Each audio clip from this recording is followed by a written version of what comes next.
Avant de commencer, n'hésitez pas à vous abonner à la chaîne et d'être courtois dans les commentaires. Mali-Russie. Moscou s'engage effectivement à aider le Mali. En effet, l'axe Bamako-Moscou ne cesse de se renforcer au fil des jours.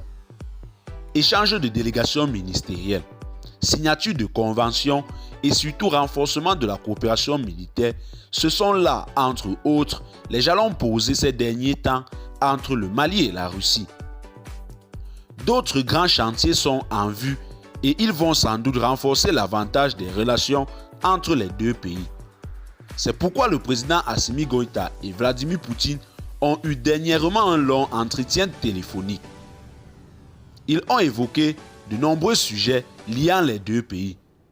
Occasion pour le président russe d'apporter tout son soutien au Mali. En effet, c'est une réalité.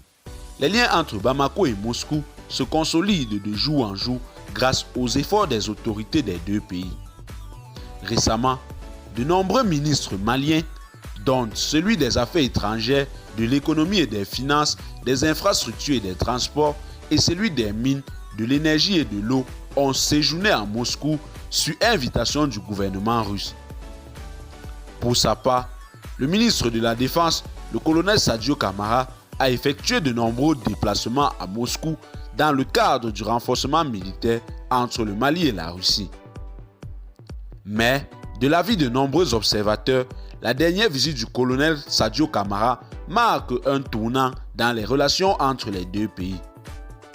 Invité par son homologue russe Sergei Shoigu, le ministre de la Défense, le colonel Sadio Kamara, a en effet effectué un déplacement à Moscou où il a eu des échanges avec la hiérarchie militaire russe.